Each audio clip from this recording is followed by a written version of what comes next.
Hello and welcome to the Sound Up Seattle podcast, your one-stop shop for all things Seattle and Washington sports. I'm your host, Tyler Cartwright, joined as always by my co-host, John Carey.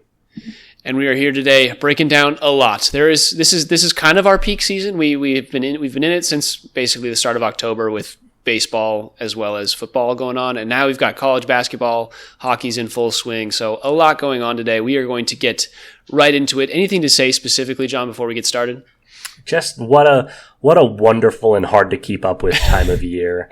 We've got about 5 more weeks before we'll be through with college football and soccer. But until then, we just have like 6 or 7 sports to juggle. So if we don't give your particular team or sport the time you think it deserves, we're sorry. We're doing our best. Gosh, there's a lot going on. Yes, follow the Twitter for some, instant reactions to see, the Jorge Polanco opt-out, things like that. Like, we'll discuss those, but on Twitter likely because, like I said, there's so much going on, so much to say. And so, as always, before we say anything else, a little Coyote Picnic.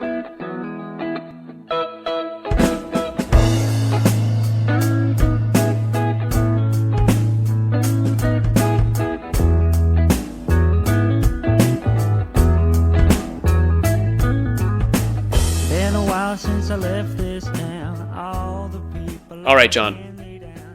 Let's get started. Luckily, the Seahawks do not play this week. They've won one of their last 5 games. They don't play this weekend, but we have to talk about this Rams-Seahawks game. Give me your initial reactions. Like, it went into overtime. It felt like a closer game. What were your thoughts as you were watching it? My thoughts were, one, I guess I had 3 main points. One main point was this Rams team is a lot better than it was to start the year. Don't look at their record and think that's indicative of who they are as a team. They have their 2 best receivers back, who are 2 top 20 receivers in the NFL, and they are dangerous. So a disappointing loss, and we can talk about the greater scheme, how frustrating it was, but not a horrendous loss. This is a good Rams team. Take 2, this was kind of the classic, quintessential pros and cons Geno Smith game that just leaves me shaking my head a little bit and thinking about some other things. And then 3, and maybe most importantly in the short term anyway, is this was the Jackson Smith and Jigba breakout game. Yes. This is the game we have been waiting for since drafting him early out of Ohio State. We knew he had this kind of performance in him, and boy, was he electric. 7 receptions, 180 yards, and 2 touchdowns. Dominant performance by Jackson Smith with DK Metcalf out of the lineup. Yeah, full agreement there. I tweeted during the game, I was like, if we win this game, this is going to be like the start of the JSN era in Seattle. Yeah. Like, even with, I think he kind of took on a little bit more of the DK role in this game, but even with DK returning at some point, I didn't think that JSN would have taken a step back. Like this was his breakout game. So that was really exciting to see. On another note, the Rams obviously have their 2 wide receivers back, but it was tough because Puka Nacua comes out in the first quarter, I believe. Definitely first half. I don't remember if it was first or second quarter. After throwing a punch stupidly at a Seahawks player with a helmet on. But it just, like, him being out felt like the Rams really struggled from, like they were very dominant early on. I think obviously at half they were up 13-3. And it really showed, and their lack of that secondary weapon really was present in the second half and really gave the Seahawks the opportunity to come back. I think with both of those receivers, you're right, this team looks so different and is so much more dangerous, and they really probably would have put us away, which does not bode well for the future of this Seahawks season, but we can get a little bit more into that later. I want to touch on Geno Smith as well. 3 interceptions to 3 touchdowns. He really had his moments of, like, greatness and his moments of just pure abysmal play. I think 2 touchdowns in the red zone, or not touchdowns, interceptions in the red zone.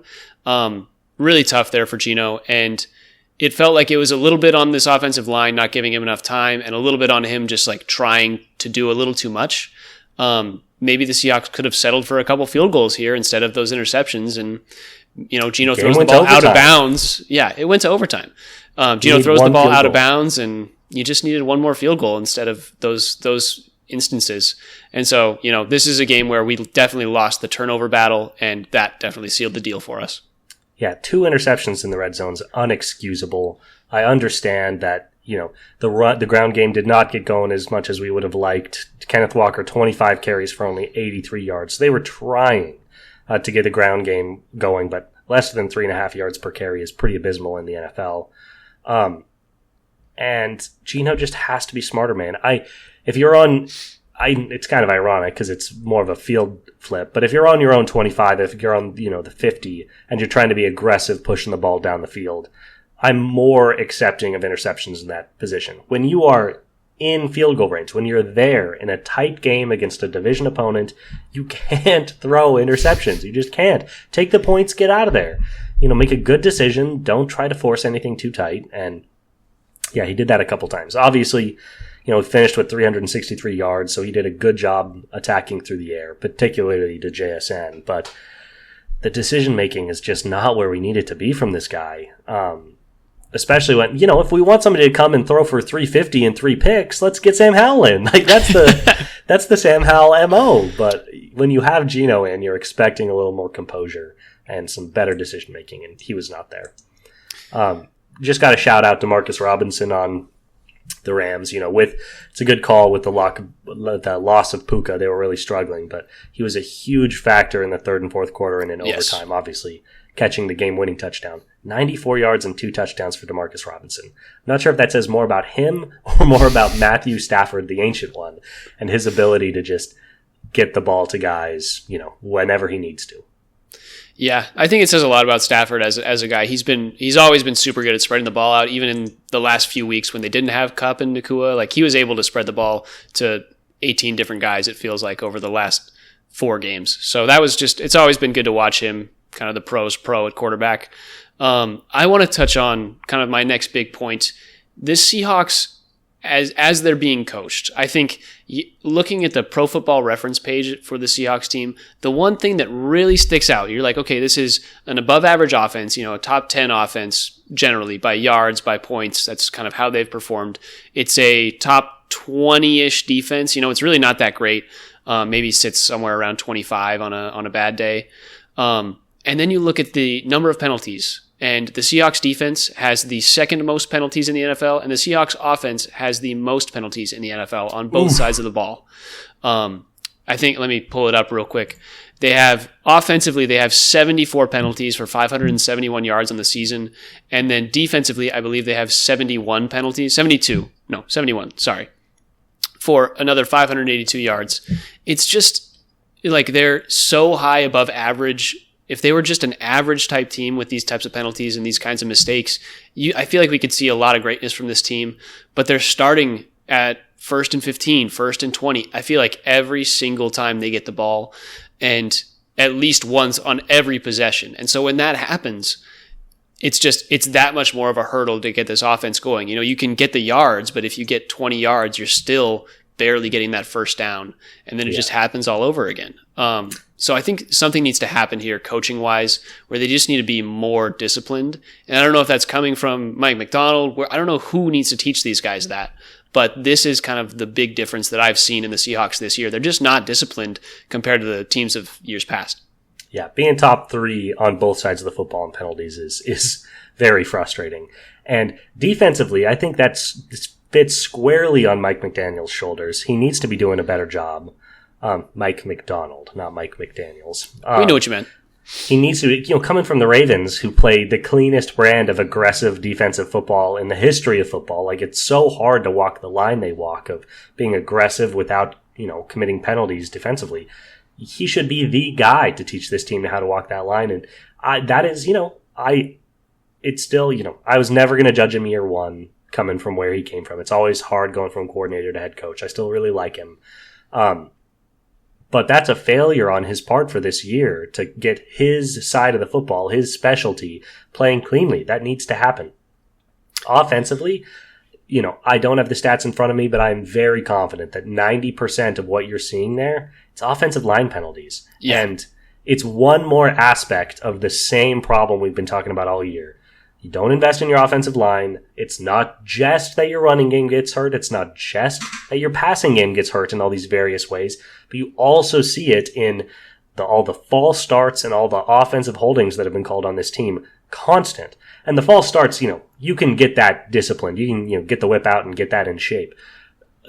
Offensive holding, that's largely a factor of your guys are getting beat and they're like, okay, well, I can either hold or we can take the 8-yard sack. So I might as well hold and we at least save it Try down. and get away with it. Yeah. Yeah. Either get away with it or, you still save it down and lose 10 yards. So, offensive holding, it's always like, oh, why did you hold there? 90% of the time, it's like a business decision to commit the hold. So that's really just a factor of they're getting beat constantly left and right on the offensive line. And it's not a surprise because they don't invest in the offensive line. So it's a great note. Defensively, that surprises and frustrates me. Maybe youth is a factor or, just a new head coach. But offensively, that doesn't surprise me at all because most of that's coming from the line, and that has been a problem point all year. Yeah, offensive line-wise, I think that is something that has stemmed from injuries. We've seen it, this is our second or third string guy at basically every position, it feels like. So hopefully we can get just health to come back to the roster and get the starters in there. But for now, it's definitely something that the Seahawks have been dealing with and are trying to fix, as I'm sure they know. Mike Macdonald, it's an interesting point to be made in terms of how he's going to be able to get this defense to stop with the penalties, because I feel like that's something that has been spread out. We've seen a lot of holding penalties on outside, like defensive backs and safeties and things like that. So I feel like that is something that maybe they're trying to be a little bit more cheeky with and be aggressive in the sense of like, okay, hey, grab this guy. Like you can't just let him go in front of you. Like do something. It's kind of like in basketball. Like you can't just let this guy walk through the paint and without taking an elbow. Like you just have to be a little bit more sturdy there. And so maybe they're not getting away with those. I also think defensively, it's hard for Mike Macdonald as a guy who has a business background. He doesn't necessarily have a football background. It's hard for him to like relay that information. I'm sure these guys are hearing that information from him where like, go check this guy, grab his jersey, like be aggressive. I don't know that Mike Macdonald is the guy giving them that information. And I don't know if he's the guy that should be telling them like, hey, we need to be fixing this, and this in that regard. Like, I just don't know. I don't know what the fix is there. Obviously, the defensive guys got to respect their head coach and respect what's coming from him. But at the same time, it's like he's so young and there's a level of trust that these guys have yet to gain from him that I think that's probably part of the issue there. Yeah, that's completely fair. Hawks in a tough spot, coming off another loss. A lot of close losses to good teams, but it doesn't do anything for you. Yes. They went from 3-0 and top of the NFC West. They're now 4-5 in sole possession of last place in the division. Cardinals are one game above, and Rams and Niners are both 500. So it's been precipitous this fall. And I think we said last week that we needed to win 2 of the 3 against our 3 division opponents. That's starting with a loss. We're going into a bye week, and then we got Niners Cardinals. So there's an opportunity to get it back, but we're going to need both. But unless you want me, putting a candle on this season. This is going to be big to see how this team can perform with a bye week. Like we're going to see how McDonald, takes his approach with an extra 7 days. They need the bye back. Yeah. This team going from 3-0, one out of their last 6. Yeah, no team in the NFL needs a bye as bad as the Seahawks team. Yes, and having just gotten kind of smacked around by the 49ers, like this is their chance to review tape, see how they can do against this team before what will likely be one of the toughest games of the season. Still, probably the first game against the Niners. Game. Yeah, like this is the most important one. If they go 4-6, like you're looking at this team maybe not breaking 7 wins. Correct. Yeah. So we'll talk more about this game next week, but for now, it just sucked to see all of the kind of Seahawks inefficiencies and still take it to overtime. They had a chance to win. They had the ball in overtime and they turned it over on downs. Like kick a field goal. You're at the 30-yard line. I don't know. Yeah, I don't know. Very frustrating. Yeah, bummer to lose on a touchdown when they didn't even need a touchdown to win. It's a kind of insult to injury, but it is what it is. Yeah. All right. Are you ready to skip to some value dogs? Let's do it. Value dogs. Let's talk something positive. All right. Let me grab my notes. Hold on. This is the one thing that I actually have a notebook for, so I gotta bust it out every once in a while. All right. John. It is week 10 of the NFL. The Seahawks aren't playing. We can't take them as an underdog. And it's been so tempting every week, I know. I'm going to take the first pick. Do you have anything to say before we get started? No. Oh, well, actually, give us some flowers. How did we do last week? Yes, great point. Last week, value dog or underdogs go 5-10 against the spread, and we did exactly that ratio. We went 2-4, so both sides went 33% for us. You go 1-2, and I go 1-2. After what we thought were such great picks. Your Bucks obviously covering in that overtime game, but the Broncos struggled, and the Bears struggled mightily. Yeah, that's a really good point. I do remember, watching a couple of those games be like, oh, these were some bad picks. But I was so confident in my picks when I made them that sitting here in front of you, I was like, bring those up. I'm sure I went 3-0. I watched 2 of those bets lose in front of my eyes, but it is what it is. Yeah, it was a weird week. It was a weird week. Like, underdogs have really struggled this entire season. On the season, they're now sitting at 44.8% in terms of against the spread. So just really underperforming what we are used to expecting from these underdogs. So that's bad news for Vegas, man. People love betting the favorites. That's bad news for Vegas that dogs have been doing that bad. The adjustment will come. Maybe not this season. Maybe it'll be next season, but that adjustment's coming. Vegas will put the word in for the back half of the season, and that's where we're going to make our money. That's right. All right, with my first pick for our Sound Up Seattle Week 10 value dogs, I am going to take the Broncos +8 against the Chiefs. We talked about it last week. This Broncos team is good enough. They have a good defense, and what I really think this is the Chiefs can't put a team away by more than a touchdown. Like, it's just kind of been impossible for them for the last season. Yeah. And 8 points is a lot for what is an AFC West matchup. Like, this is an in-division matchup. And so I'm excited for this game. I think, it's kind of a kitchen sink game for the Broncos. They had just had a really tough loss against the Ravens. They got a rebound. We'll see what they're able to do. But I think 8 is a lot of points.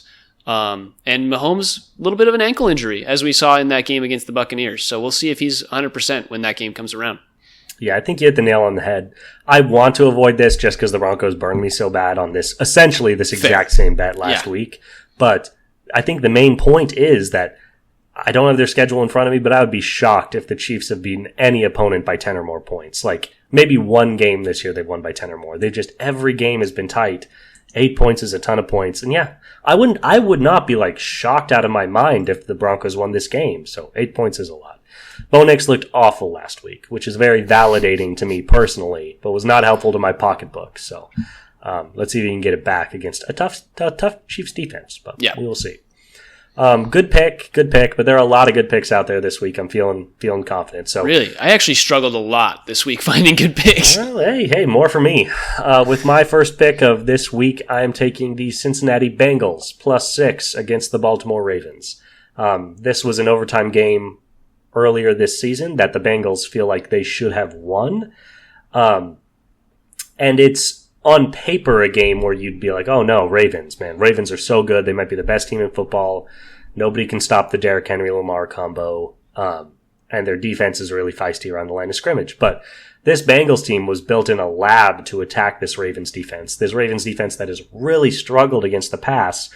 Guess what? The Bengals are going to rush the ball 7 times this game. It's just going to be Joe Burrow sitting back in shotgun, taking easy pickoffs to Mike Gesicki and Jamar Chase. So I anticipate this being a high-scoring, very fun game to watch.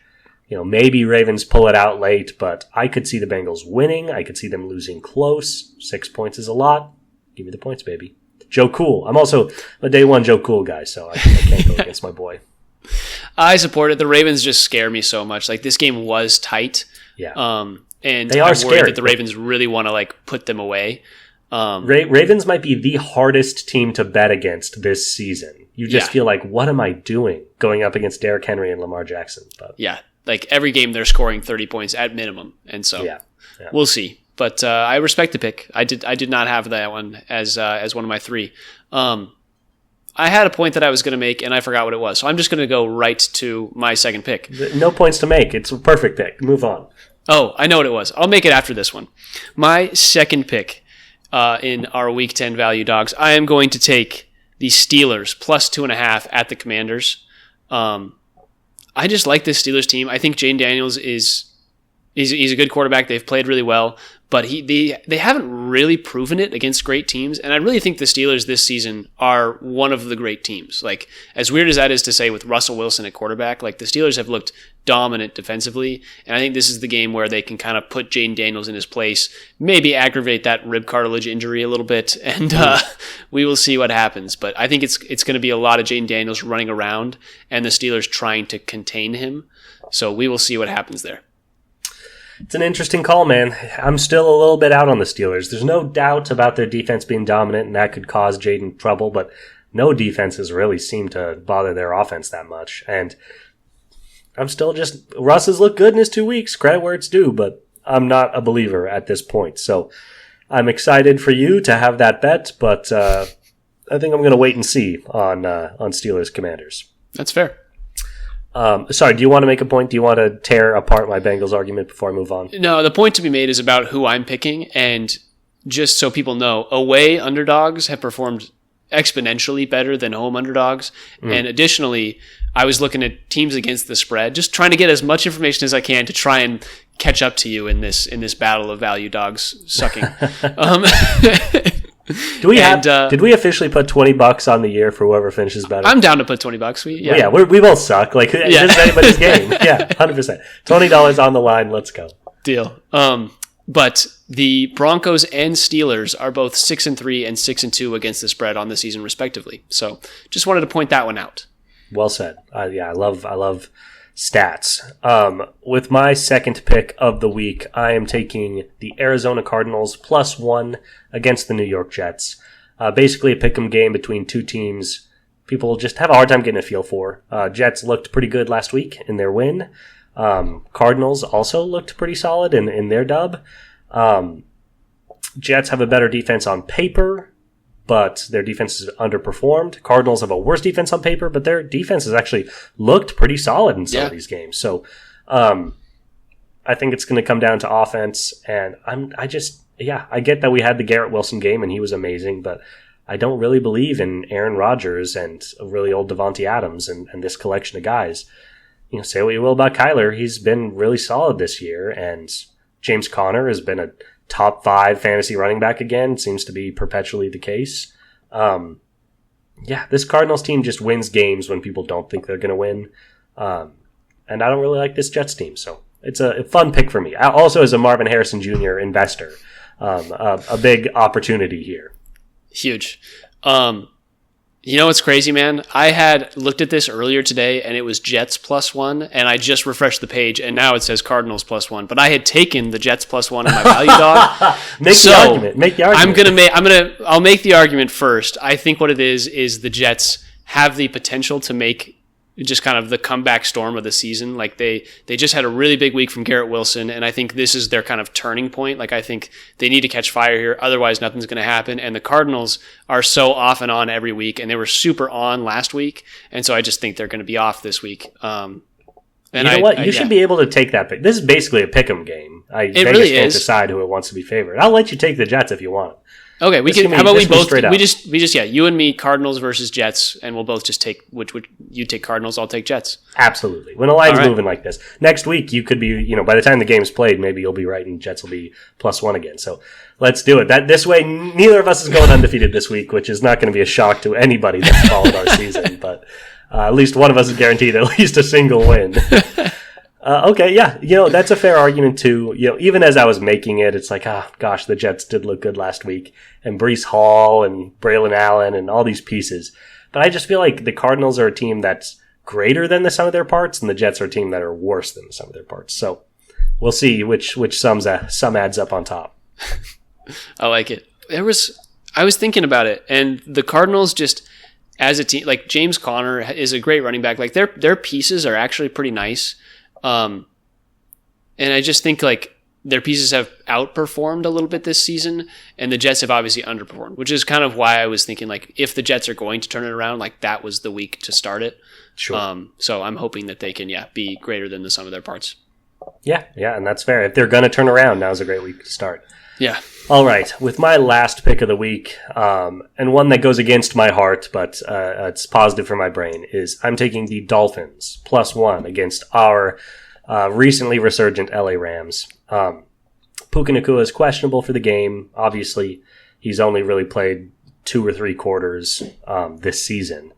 So no guarantee that he'll be on the field. And if he's off the field, which I'm betting on here, this Dolphins team's just more complete offensively. Stafford can only do so much, but Tua's looked better back in the lineup. It's made Tyreek Hill and Jalen Waddle relevant again, which is nice. It's taken a lot of pressure off Mostert and A-Chain running the ball. And their defense isn't anything to write home about, but if it's just the Stafford and Kyron Williams and Cooper Kupp show again, it's a lot easier to scheme defenses when you have to stare at 3 guys the entire time. So, I don't know where this is being played, but I guess warm weather game either way. No team's going to get system shocked by December weather or November weather. But I kind of like the Dolphins. I also feel like they're due. Rams have ripped off a couple nice wins, and the Dolphins they still haven't won since Tua's return. Did they not win last week? No, they lost last week. They lost right at the end of the game. So, that's right.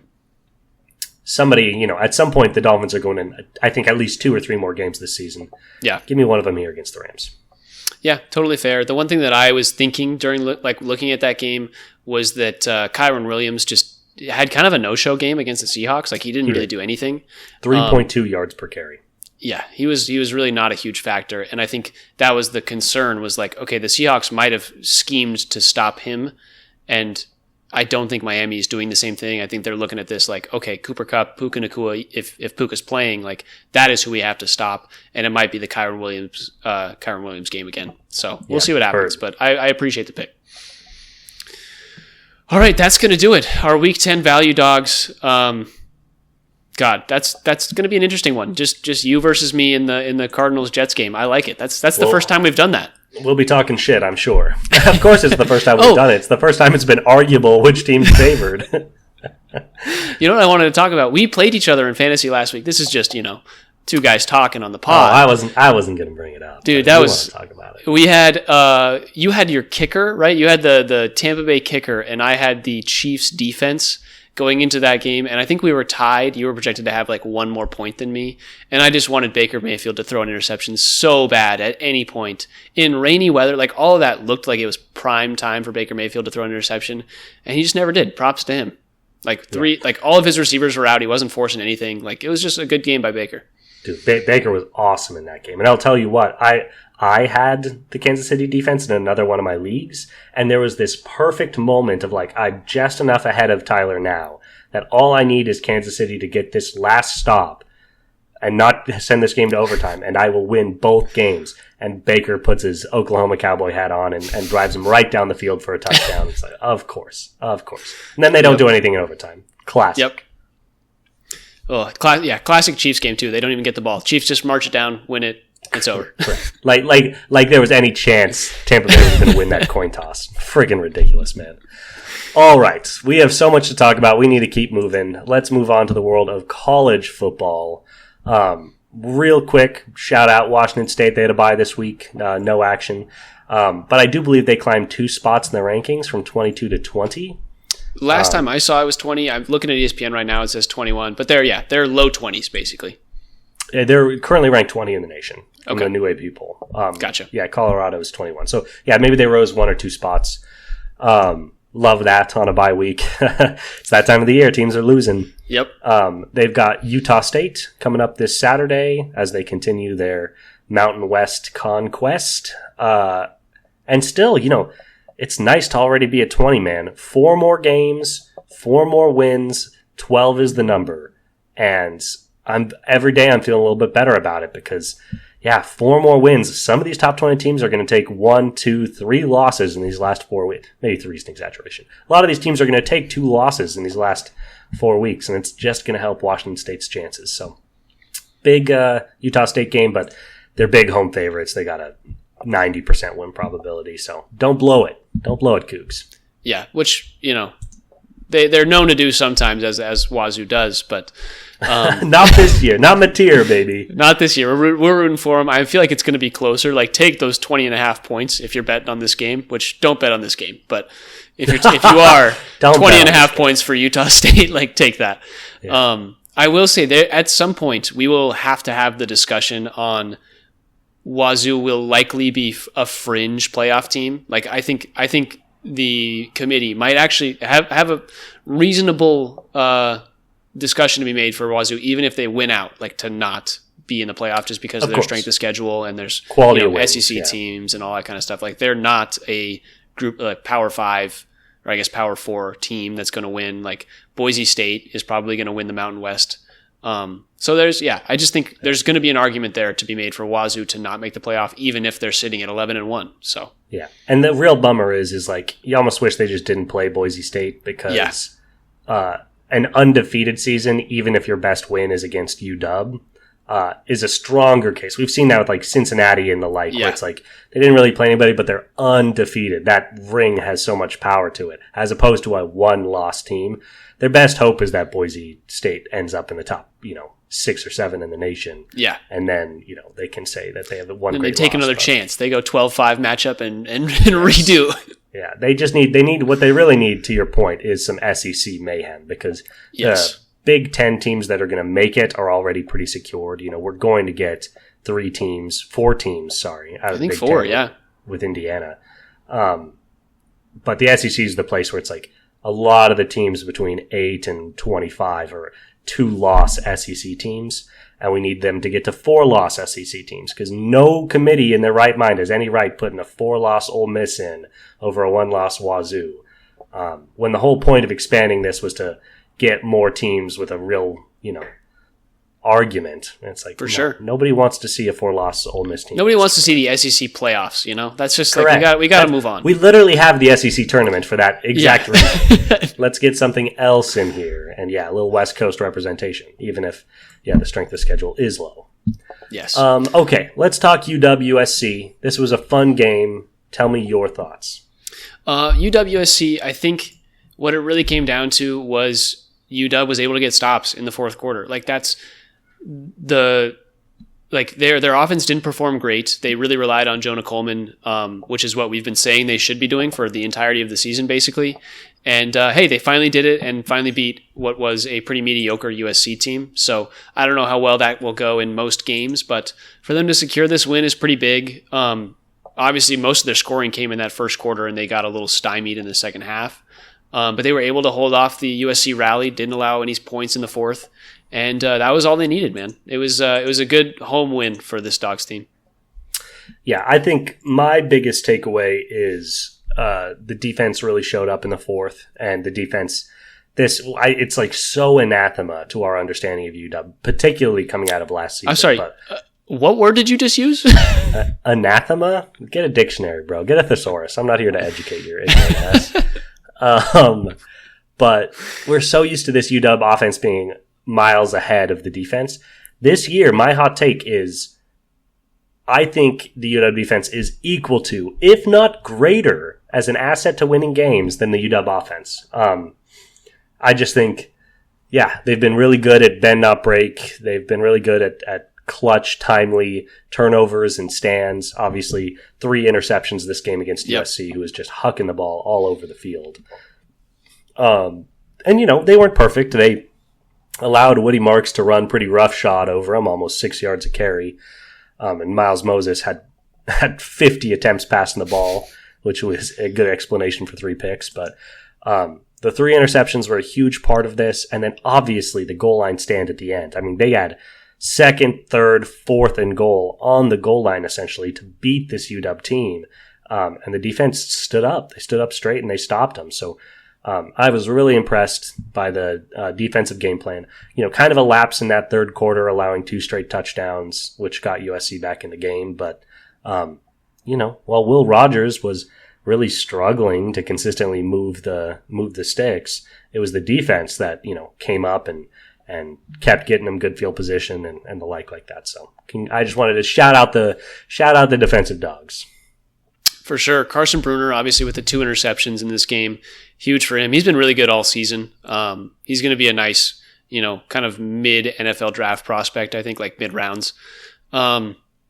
And I really want to like touch on the fact that this UW defense, we talked about it early in the season, like their pass defense has been so good. And I think this was the kind of game where USC is not a very great pass or rushing offense. And so you can see, they were more efficient running the ball, and that's the issue with UW's defense is they really aren't that great against the run. But when USC is passing the ball 50 times in a game, you are able to get those turnovers. You're able to get stops, which was great for this UW team. And a really, honestly, just a good matchup for them, I think, all things considered. So, and they scheme it well, too. If you look at this UW defensive line, it's not what it's been in years past in terms of size and strength. And it's like, I guess we could overcommit with linebackers to get the yards per carry down from, 4.5 to 3.5, and then allow people to throw all over us. Or we could allow that kind of rushing, get some lucky plays to get to fourth down, let teams chip away down the field, but then stop them when it really matters. And I think it's, considering the personnel, it's a really well schemed defense. I was impressed. Good job by young Belichick. Belichick too, electric boogaloo. Offensively, Will Rogers is regressing. That's my big take. 100%. It seems like every game over the past 5 games, he has, if not gotten worse, stayed the same, and he's just kind of been taking a stairway down. 262 yards on 40 passes, 60% completion, no touchdowns, no picks. At least he didn't turn the ball over, but I'm glad we leaned on Jonah Coleman. As you noted, we've been begging for it, and it worked. 100 yards and 2 touchdowns. Congrats, Jonah. But Rogers just didn't blow me away. He was really focused on Giles Jackson and Denzel Boston, which is hypothetically good, but I'd like to see him spread the ball out a little more than he did. And the efficiency is just too low for a guy who we're asking to essentially game manage. I want to see that up over 70. Yeah, I agree with you. I think he's making a lot of first read passes and just kind of hoping that guy's open. Sure. Which is like as a game manager, obviously you're just trying to get through your reads, but he doesn't seem as confident in the pocket, and that could be because this UW line is pretty lackluster. Like he's probably under pressure pretty frequently, and that has been an issue all season. And I think the later we've gotten, the better the better the defensive lines we've been playing against. This was kind of a break in the level of talent that we've seen on the defensive line against us, and so that was probably nice for him to just be able to sit back for at least a second and a half and not have to scramble, because he's really a pocket passer. Like a lot of college quarterbacks nowadays have the ability to move, but he is similar to Michael Penix Jr. in that way. If he just wants to sit in the pocket and throw, obviously doesn't have the arm talent, but it is what this UW team was built around last year, and it's just been weird to see such a huge regression from the focal point of the offense, but it's bound to happen. We were a national championship contending team last year. I think our expectations now are a little higher than they would be, all things considered. Like this guy he might be like the step down from Jake Browning. Like Jake Browning was really, really good, but he was really a system, like give the ball to John Ross at the 20 yards downfield, let him beat guys. Like he was not an amazing quarterback. He's also coming in, I guess he's following his head coach, but it's, kind of a different situation. No, I'm sorry. I'm backwards. He's not a Utah State guy, is he? No, that's you're thinking of basketball. Yeah. He came from Mississippi State. Mississippi State. Thank you. But so, first year in a new system. He's still a college guy. He's still a kid. It's not like an old veteran quarterback coming in. So, we're probably a little unfair on him. My expectations were just pretty sky high. Yeah. And he started the season so good. He was doing such a good job not turning the ball over and making timely throws. And I just feel like he's either turning it over or he's not being efficient, and it's not what we're looking for from him. So anyway, not to get on his case, I still like Will Rogers. Let's talk a little bit about this Penn State game. A little bit of a scary matchup here. Yeah. Now, obviously, UW at this point playing for pride. Give me your thoughts, because I do have some thoughts about this game. Okay, so I was looking at these two teams, and statistically, I feel like I say this every week. I think I say this literally every week, but these two teams have the same stats. And like even UW might even have some better stats looking at their passing yards, rushing yards, total touchdowns, all that kind of stuff. The one thing that I've seen that Penn State is better at is spreading the ball out when they run. Like their running game is built on the backs of a couple players instead of UW's one guy in Jonah Coleman. And so that's my main concern is like these two teams are relatively evenly matched except for in the run game. And I think we'll see a lot of the run game from Penn State and them just coming at us for 4 straight quarters. It might be pretty low scoring. So maybe if you're betting this game, take the 13 points. But I think it's just going to be Penn State running the ball down UW's throat the entire game. If I'm being real with myself. If I was being hopeful, I would say, hey, UW can match up well offensively because they can pass the ball. Denzel Boston is a much better receiver than Warren on Penn State. But I think it's going to be much more of a slow, methodical demolishing by Penn State. Yeah. Here's my counter. And that's well said. And I want to lead saying Penn State is favored in this game for a reason, and I think they will beat the University of Washington. Here's the counter. Penn State is ranked number 6, and I don't understand why. They're a one-loss team without a single good win on the year. They have played West Virginia, trash. Bowling Green, trash. Kent State, trash. Illinois, 3-3. UCLA, trash. USC, trash. Wisconsin, 3-3. And then they lost to Ohio State. We are, as far as teams they have beaten, as good as any of the teams they have played. USC took them to overtime. So I think UW is going to be able to play with Penn State. I would not be shocked. I've already written off the Oregon game in the final week. Not only is Oregon way better than us in every aspect, but there's also, we beat them twice last year. Like, they are going to absolutely crush us. Yeah, they're going to put us in the dirt. I don't care what the spread is. I'm taking Oregon. It might be the first triple-digit D1 loss we've ever seen. But I don't think Penn State's way better than us. I think they've had a very light schedule. I think they're overrated. They scored 13 points against Ohio State, and 7 of them were on a pick 6. So that tells you what kind of offense Penn State's been able to run. And I also just think that this is a classic. Penn State's rest of their schedule is a joke. They play us, Purdue, Minnesota, and Maryland. If they lose to UW, they're out of the college football. I think they're out of the playoff, yeah. They have to be. They haven't beaten anybody. Wazoo's got better wins than this team. And yeah, we could play major spoiler to Penn State's season with this upset. 2, everybody wants to bounce back after the Ohio State loss. Oh, they're going to come back angry.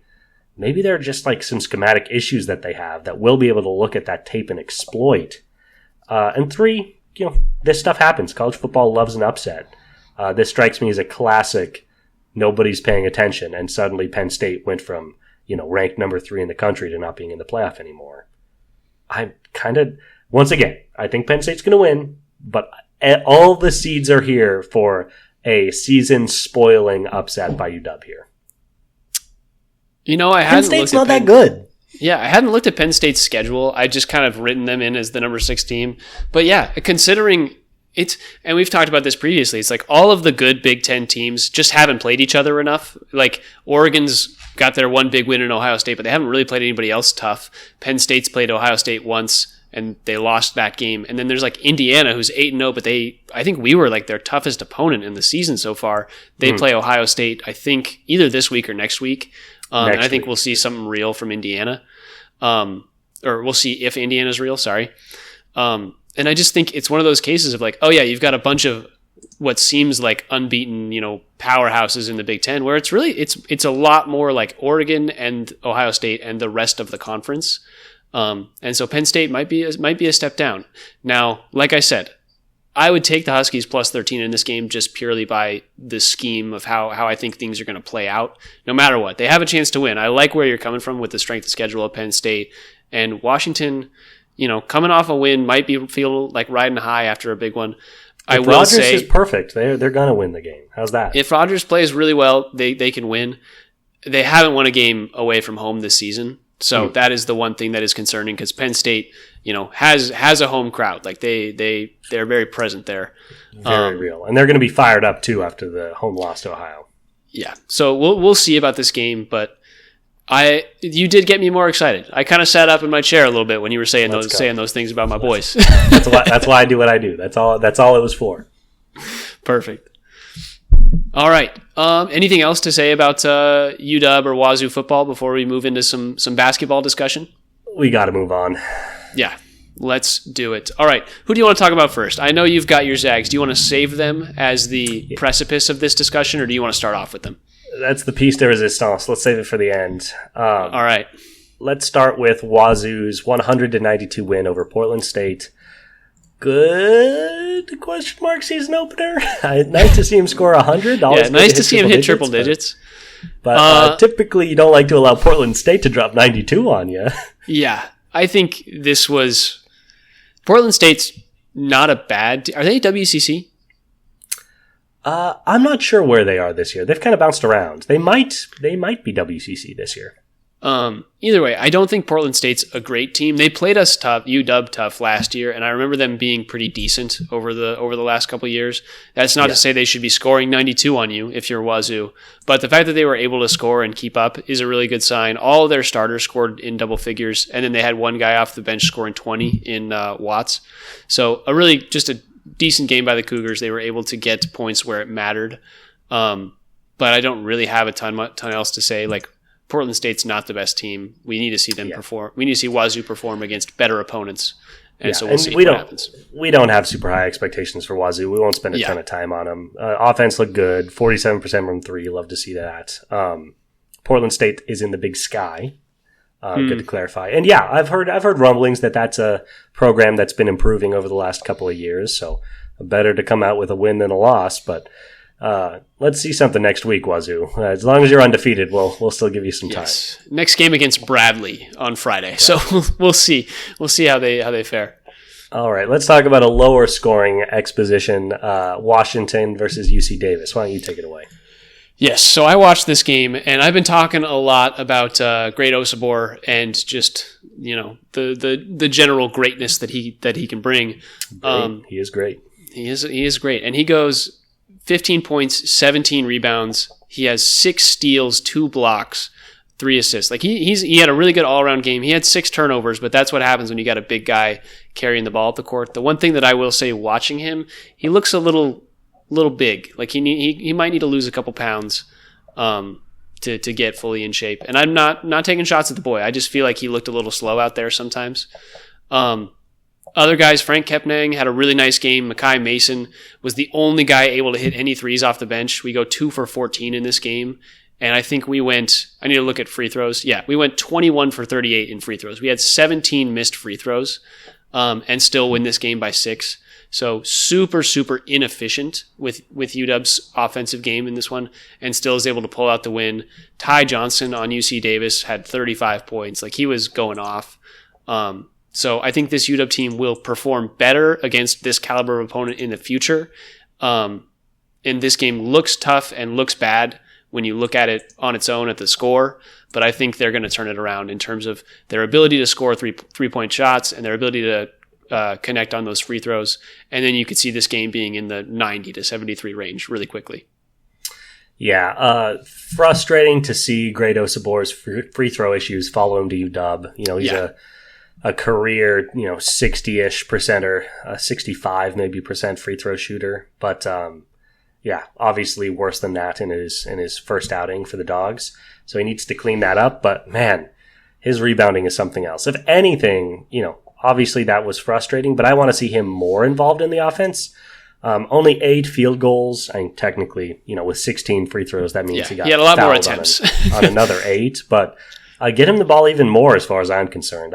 He needs to be the focal point of this team. That's why he came here too.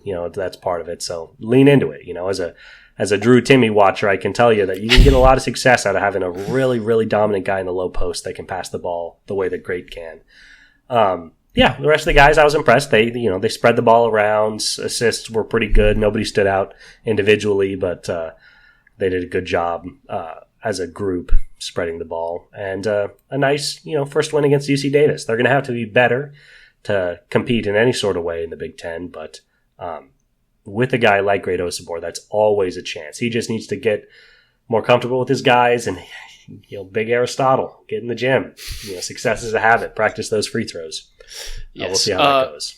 really quick, I do want to touch on DJ Davis, 0 for 8 in this game, really struggled offensively, and he was the starting point guard in this game. He's really good at free throws, so they kind of wanted to get him the ball towards the end of the game, but really struggled. I would like to see him get to the line more. If he's struggling this much, 0 for 8 from the field, 0 for 5 from 3, like get to the line, see a couple go in, get your momentum going. That's how you can go as a scorer. That's how you get yourself going.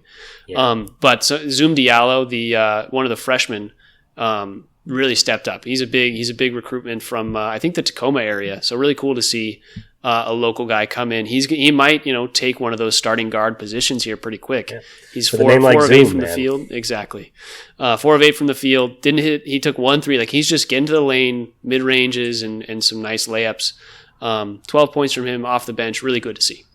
Yeah, that's sick. Shout out to DJ Davis, 13.5 points per game at Butler last year. So yeah, I'm expecting much better things, and that's a good note. He was probably the biggest underperformer on the team in this first game, and maybe part of the explanation why it was as close as it was. Yeah. Next game against Nevada, that is on Saturday, but that's going to be an exciting one. We'll see. Yeah, we'll jump to Gonzaga now. No, that's a real test, Nevada. I like Nevada, man. Their basketball program is always very solid, so that'll be telling. Let's see what comes out of that. Yes. Speaking of telling early games on the season, the piece de resistance for the week: number 6 Gonzaga versus number 8 Baylor. What were the schedule makers thinking? Like not giving either one of these teams a puff game to come into this. Absolutely insane that Kansas was playing Howard and Gonzaga's playing been a March Madness team the last couple of years. yeah, shout out to Howard, I suppose. But just absolutely insane that this was the first game of the year for both teams. But I love it. I love to see it. And obviously, I love the result. A 101-63 shellacking of the Baylor Bears. This is why there are no more bears in Texas. This was extermination, plain and simple. First of all, I just want to clear the air. Most people probably only saw the highlight of Joe Few getting absolutely... VJ Edgecombe just murdering Joe Few. Yeah, absolutely posterizing Joe Few late in the game. And people probably saw that and thought Baylor won this game. It was not even close. Joe Few is the 11th man on this Gonzaga team. Joe Few is the coach's son, just so we're clear. This guy is a communications major. Like, he has no business putting a jersey on, but he found out, man. He found out the hard way. All right. In terms of actual game time, this was a fantastic showing. I think my favorite part of it is that nobody really carried this team. Nolan Hickman led the team in scoring with 17 points, but we had 2, 3, 4, 5 guys in double figures and another 2 guys with 9. This was they were just moving the ball, making good, efficient decisions. Everything was at the basket, around the basket, at the free throw line, or from 3. Shots were falling at a bit of a better pace. We hit 42% of our 3-pointers, which is so different from what we were seeing last year. Rebounded the hell out of the ball. Baylor's pretty small, so not a huge surprise there, but out-rebounded them by 11 rebounds. Out-assisted them 25-11. You're going to learn, Baylor, man. This is how you play, high offensive collegiate basketball.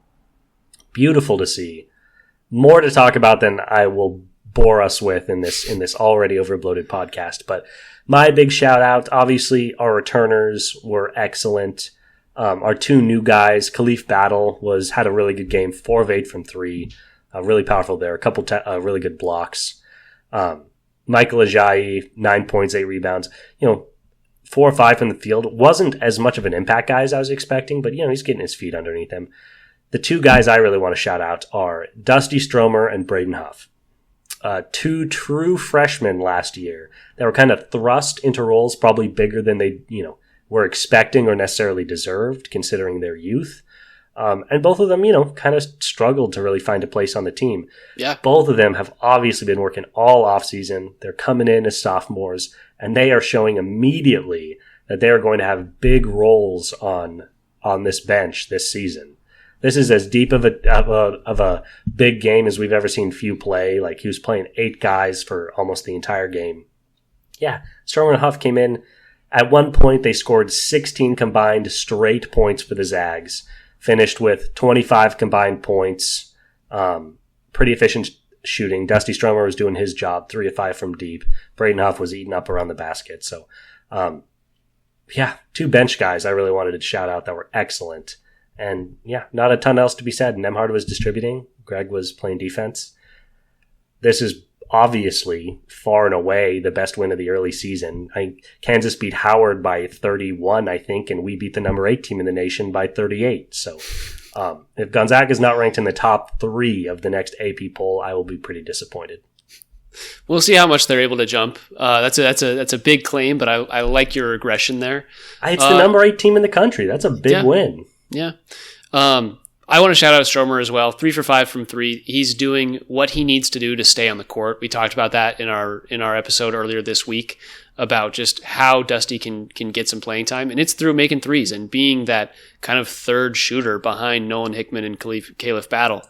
Ben Gregg, kind of a lighter game, only played 16 minutes, so that's something to note there. If Braden Huff or Ajayi or Stromer are taking over those minutes from Greg, I know you're going to be upset, but I think it might be better for this team offensively in some aspects. Like I think Ben Gregg defensively is better than all of those players, except for maybe Ajayi. We were talking a lot about his skill, but Ben Gregg, I think there's a lineup where Gonzaga is really, really good defensively, and they didn't have to use that against Baylor because they were just super efficient and outscoring them. Mm-hmm. And, Baylor shot 3 of 21 from 3. And once you pull away by 19 points at half and then outscore them again by 19 points in the second half, like you're kind of good to go from there.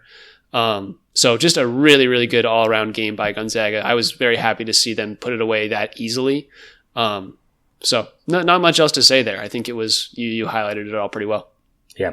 And last note, and you did a good job kind of pointing it out too, is the fact that lineups weren't exactly what we thought they would be. Obviously, we might have underestimated how much Few really likes to rely on his 3-guard lineups, but it does look like Michael Ajayi is going to be played as a big, almost always at the 4, if one game sample can be indicative.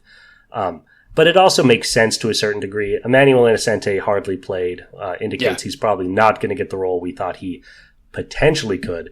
And what that really means is that we're playing, a 4-big lineup with Ajayi, Huff, Greg, and Ike. So you're right. Some of Greg's minutes are going to be eaten up by those other guys, but it's also good. I mean, we even saw in this game, not to mention it was a problem last year, but this game, Ike and Greg had early foul trouble. Yeah. Really nice to have 2 bigs off the bench instead of just, having to thrust a rookie Braden Huff out there. Now you have Ajayi and a sophomore Braden Huff to relieve them of some minutes and some foul trouble. So, nice to have, 4 guards, 4 bigs. That's what this team is. That's what they're running. Look pretty good in 1 week. Yeah, looks scary. Got a game against Arizona State on Saturday. That'll be a fun one. They should, do just as well against Arizona State as they did against Baylor. But Arizona State's always a fun team to watch, and we will see how the ACC, they're Big 12. We'll see how the Big 12 treats them this season. Yeah. It is funny how much this game just stands out as not belonging. Like if you take away the Baylor game, this looks like a very normal schedule. We play Arizona State, UMass Lowell, San Diego State, Long State, West Virginia, and then we start getting some good games. So it's like, oh, now here are our cake games, but we just beat the number 8 team in the nation by 40. So, not sure how much meaning they have. My eyes are on December 7th and December 14th, Kentucky and UConn. Until then, I'll probably just be checking box scores to see how bad we walloped the team by. Love it. All right. Anything else to say about college basketball? We are making our way slowly but surely through everything. Gosh, this is how you eat an elephant right here. We're doing a good job. Now let's move on and let's talk some Seattle Kraken. That way we can end on a positive note. Yeah. I like it. Okay. First things first, let's get this out of the way. The Kraken have won 1 of their last 8 games or matches, whatever you want to call these hockey games. They've won 1 of them, and it was 8-2 against the Canadians. Last week we had talked about how they needed to turn it around, and they really did not. They have a 3-0 loss to the Senators, a 2-0 loss to the Bruins, and then a tough game against the Avalanche, losing 6-3. I'm not sure if we talked Maple Leafs last week or not, but either way, to score 3 goals in those 3 games and allow 11 is a really tough stretch for them. What have been your thoughts as this season's gone along? Obviously, the offense has been incredibly spastic. They've had some really good outings. 8 goals against the Canadians. 7 against the Predators, 6 against the Flyers. This team has shown the ability to put the puck in the net when they need to, but just far, far too many games with pathetic offensive outputs. Getting nilled by the Bruins and the Senators. 1 against the Maple Leafs, 1 against the Hurricanes. This is looking, unfortunately, far too familiar, far too much like last year's team in terms of these, 1, 2, 3 loss games. 3 goal loss games in terms of their inability to score consistently. It's discouraging is what it ultimately is. It also seems like, they're saving their best shots for some of the better teams. We talked a couple weeks ago about, that close overtime loss to the Jets, barely lost to the Avalanche. It's like, okay, they're playing close teams tight. The Bruins and the Avalanche were 2 of their better losses this week, but then what are you doing getting spanked by the Senators and the Maple Leafs? I don't know what to make of this team. Yeah, I don't really know what to say other than the fact that I kind of expected this team to be this. Like, hockey is a game of momentum. We're going to see swings where they win 7 of 8 as well this season. There's, it's a long season, but this is what I was expecting from this team. Like, if you look at them just in terms of wins and losses, they're 5-9, and that's kind of where I was expecting them to be.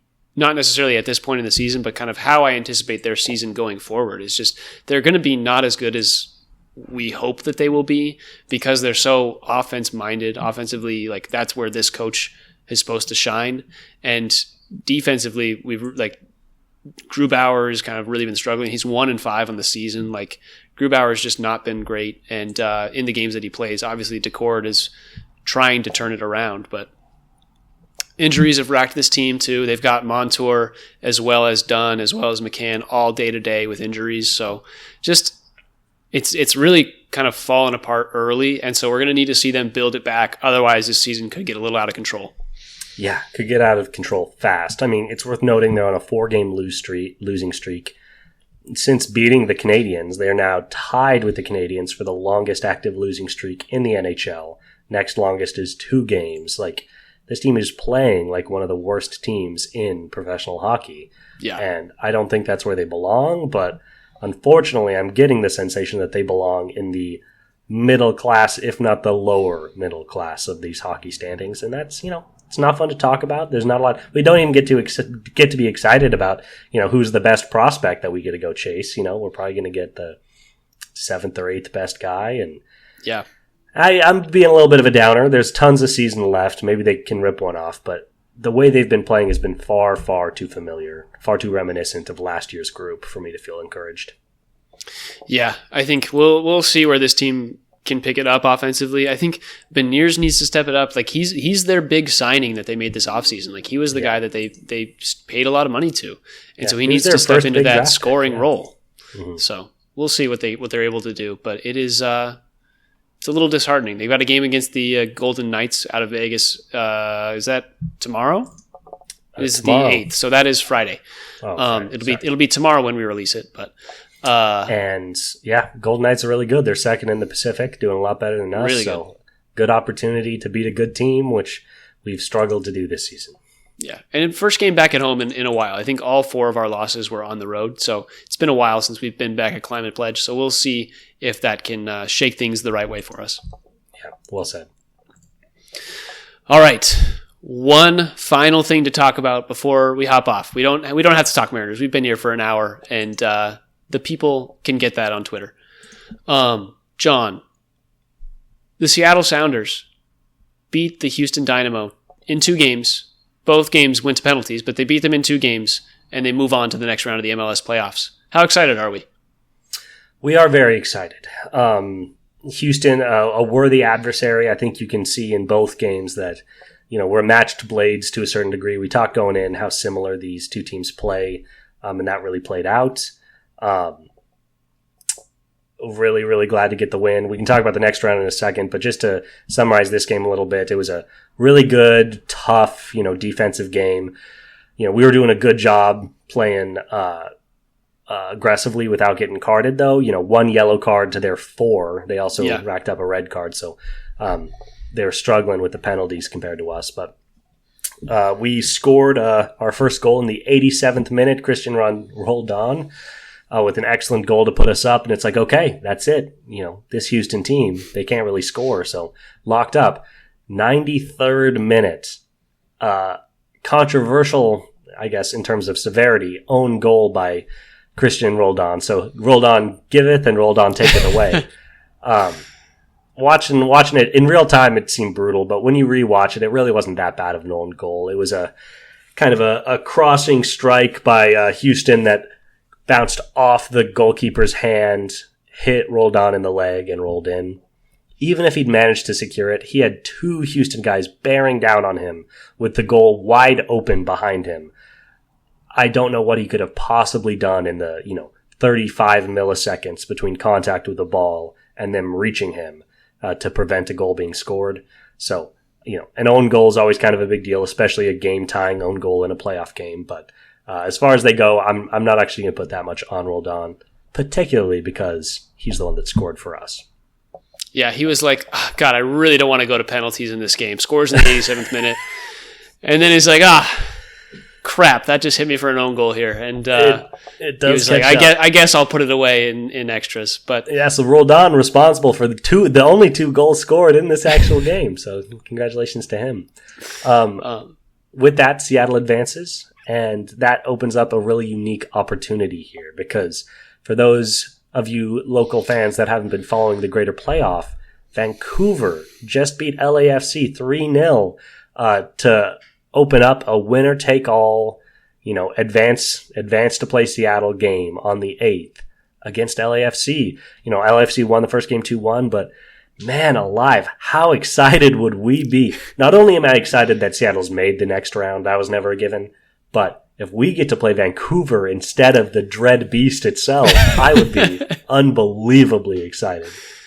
Yeah, no, that would be huge. We've talked basically the entire season about how this team really has struggled against the LA teams, and this is single game elimination. So anytime you get the chance to not play one of the teams that you have not had a ton of success against, that's kind of prime time. So would love for them to have a good game, for the Canucks to have a good game here. Or no, that's not the Canucks. Who are Vancouver? I'm thinking of hockey right now.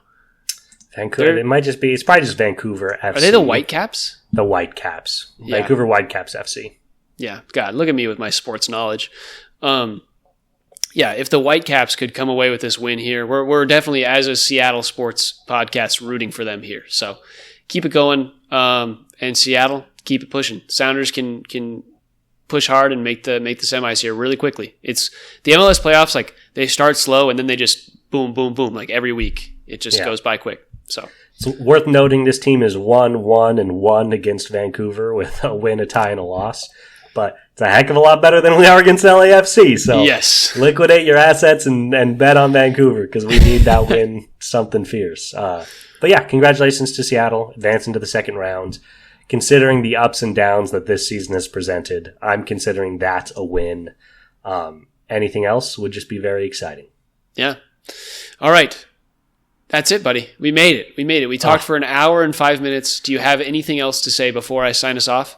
Just how amazing we are. I can't give us enough credit that it doesn't matter. You could give us like a single talking point or 1,000 talking points, and we will finish in an hour and 5 minutes, and no more, no less. So, just good on us for knowing our time. One of these days we'll have to do like a YouTube live stream and just talk because we don't have to talk sports. We could just hang out and people can hop on, and that would be so much easier. And we'll still talk for an hour, Yeah, put a game on and just chat. That's a great idea. All right. Well, for John Carey, I'm Tyler Cartwright, and this has been the Sound Up Seattle podcast. If you enjoyed this episode of Sound Up Seattle, please feel free to give us a like, 5 stars on Spotify, Apple Podcasts, wherever you're listening. You can find Sound Up Seattle on Spotify, Apple Podcasts, YouTube, wherever you get podcasts. If you do find us on YouTube, please hit that subscribe. We're still growing, but we've got a nice little following. We're getting like 20 views a video, man. We're doing great. We're big time. This is what it feels like. Yeah, it's already going to my head. He's walking around Ballard like he owns the place. You can find Sound Up Seattle on Twitter, TikTok, and Instagram, all at Sound Up Seattle, all lowercase, all one word. You can find me, Tyler, at TyCart50, everywhere it's important. And you can find John Watching basketball, baby. There's too many sports going on, but there's also professional basketball, which we don't get the joy of talking about yet until the Sounders return or the Sonics return. But I'm still watching because I can't stop. What it is you're doing prep work for when the Sonics come back in like a year or two. That's well said. Let's go with that. All right. With all that being said, let's go Sounders, baby. Let's go Huskies, man. Upset season. Let's do it. Let's ruin Penn State's year.